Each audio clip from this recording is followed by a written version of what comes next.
It's time for another part 1 question set. Let's get going. What enzyme catalyzes the rate-limiting step in cholesterol synthesis, and then what class of drug inhibits this enzyme? So the rate-limiting enzyme is the HMG-CoA reductase, and the drugs that inhibit these are going to be the statins, things like simvastatin, atorvastatin, and these are less commonly referred to as the HMG-CoA reductase inhibitors.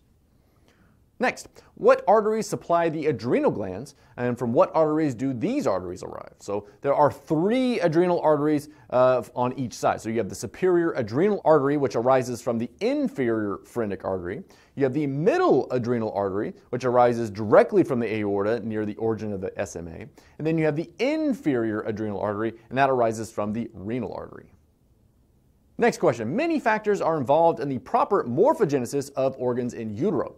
In the case of oligohydramnios, lack of fluid flowing in and out of the fetal lungs leads to pulmonary hypoplasia.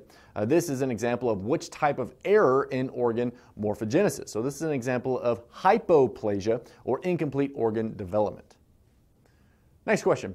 Given the following scenarios, describe the corresponding complement deficiency. So frequent Neisseria infections, that's going to be seen with a deficiency of either C5, C6, C7, C8, or C9. Frequent pyogenic respiratory tract infections, specifically due to H. influenza and strep pneumonia, is going to be seen with a C3 deficiency.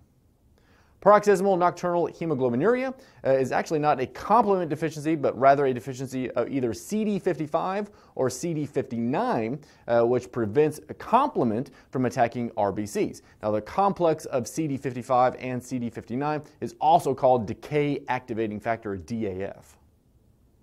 Increased frequency of type 3 hypersensitivity reaction, so this is C3 deficiency again. Specifically, C3 deficiency is associated with development of a type 3 hypersensitivity glomerulonephritis. Next question, which neoplasm is most commonly responsible for the following paraneoplastic effects?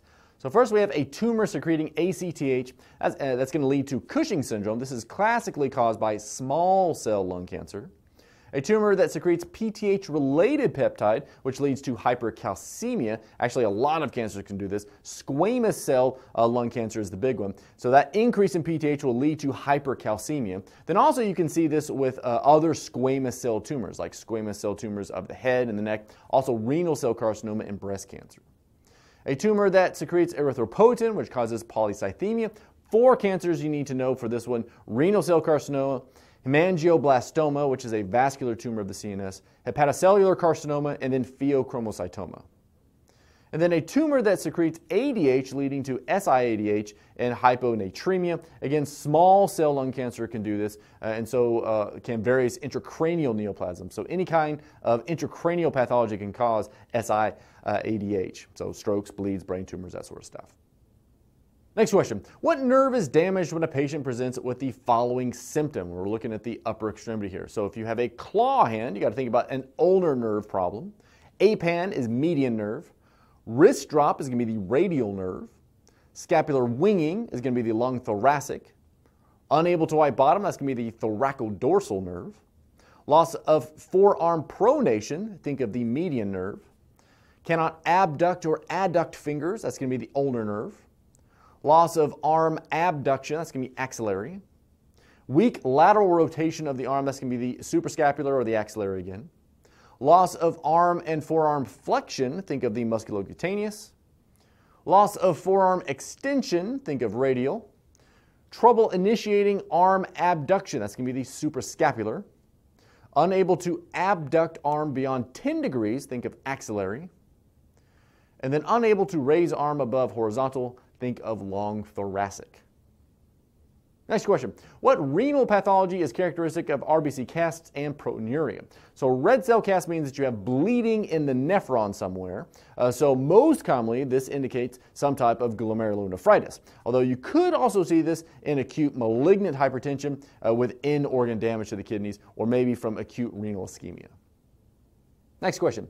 In which pulmonary disease would you see an increased Reed index? So the Reed index is gland depth divided by the total thickness of the bronchial wall. So in COPD, chronic bronchitis, the Reed index will be greater than 50%. Next question. A 56-year-old man developed right lower extremity edema after returning from Europe from a business trip. On exam of the right lower extremity, it's going to demonstrate a red, warm lower leg with a positive Hohmann sign. What is the patient's diagnosis? What is a positive Hohmann sign? What is Virchow's triad? What is the most inherited hypercoagulable syndrome? So a lot of questions here. So what is the patient's diagnosis? Pretty easy, deep venous thrombosis, DVT. And what is that positive Hohmann sign? Well, that's pain in that calf muscle upon dorsiflexion of the foot. And then Virchow triad, that's going to be stasis, hypercoagulability, and endothelial damage. So these are risk factors for clot formation. And then what is the most common inherited hypercoagulable syndrome? So factor V Leiden mutation. So in this disease, clotting factor V cannot be degraded by protein C, resulting in an inability for protein C to control the clotting cascade. Next. Which adrenergic antagonists can be used to treat hypertension as well as urinary retention in patients with benign prostatic hyperplasia, or BPH? And then what is the difference between the prostate exam findings in BPH versus adenocarcinoma of the prostate? So first we have that which adrenergic antagonists can be used to treat hypertension in BPH. Well, these would be the alpha-1 antagonists, things like terazosin, prazosin, and doxazosin. And then what is the difference between the prostate exam findings and BPH versus actual cancer? Well, with BPH, the prostate is generally kind of symmetric, smooth, it's enlarged. And then with adenocarcinoma or the prostate cancer, you can often feel asymmetric, a really hard nodule on the prostate. All right, that brings us to the end of the set. I hope you learned something. I'll see you next time.